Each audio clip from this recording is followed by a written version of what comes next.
Thokozani bogogo, Thokozani bomkhulu, Thokozani Zisala, Dr. Lwazi here. Today we will be speaking about initiation and going through the process with a Gobela who understands the traditions, the cultures, the customs of that particular ancestral guide that you are initiating. Here you are of a Botswana background, you are of the Botswana tradition, you come from that culture. And suddenly, through your spiritual gifts, you start understanding that you have a link with Amanguni ancestors. When you go for initiation, since you are of Botswana cultural background, it's always important that you go to a Gobela who understands the core values, the traditions, the customs of Amanguni. This is just an example, but it relates to all the ancestral guides, whether you will be initiating into Amandawe, into Isinguni, or into Botswana, which closely falls under Malop. Now, why is this important? It is important because in that current lifetime that you are living, you come as Motswana or as Mopedi or as Mosotho. Yet you are linking with ancestors Bamanguni from 4 generations ago. And now Ogogo Noma Omkulu needs to be activated into part of the soul groups that you will be working with or that you are healing as part of your healing or restoration of the bloodline.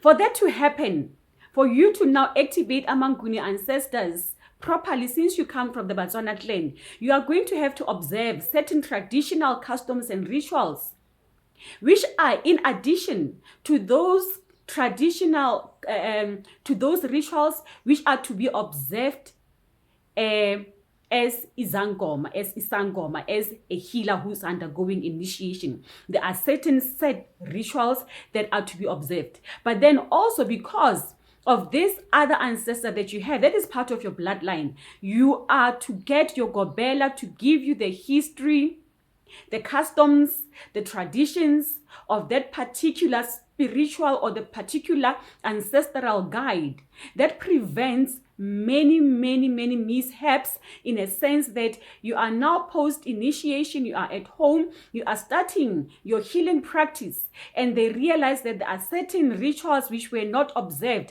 according to the traditional customs. You were to be introduced to Amanguni properly, to do that ritual yembelego, to introduce you, but that was not observed. Fast forward, you are at home, you are practicing, but you find that you haven't linked with that proper Munguni ancestor.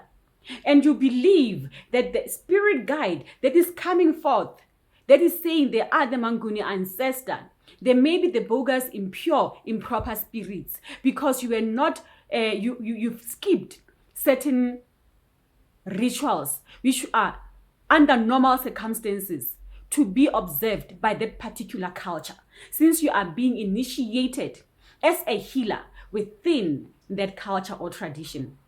I hope that it makes sense.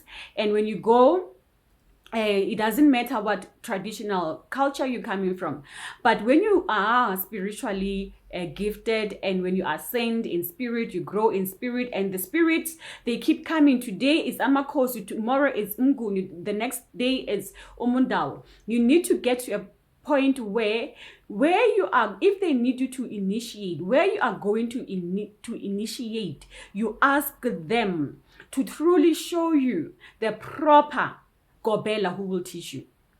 It is pointless to go to a Gobela because you are feeling drawn to them. It is pointless to go to a Gobela because your intuition is telling you to go to them for Ukutwasa.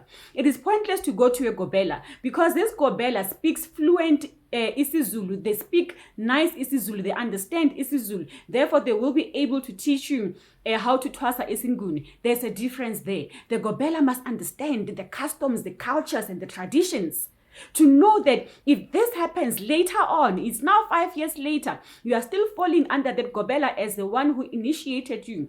Should there be certain cultures or traditions which are needed, you are able to go back to them because they taught you, they understand the tradition better. I hope that I hope that it makes sense. And And the most important part also is to twasa your bloodline ancestors first. Bloodline ancestors first. That is if they want you to go the ukutwasa route.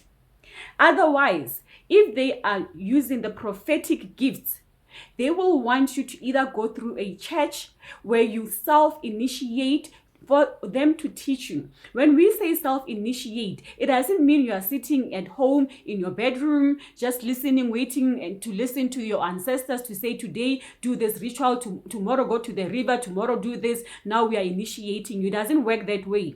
It means that, yes, at some point, you will hear them tell you exactly what to do. But at some point, you will get messages through different mentors along the way. These mentors may be temporary. They may be a week long. They may be a month long. They may be a year long. They come in a form of friends. They come in a form of colleagues. They come in a form of people that we cross paths with. They come in a form of traditionalists or spiritualists who we just start gelling with, our energies start gelling with.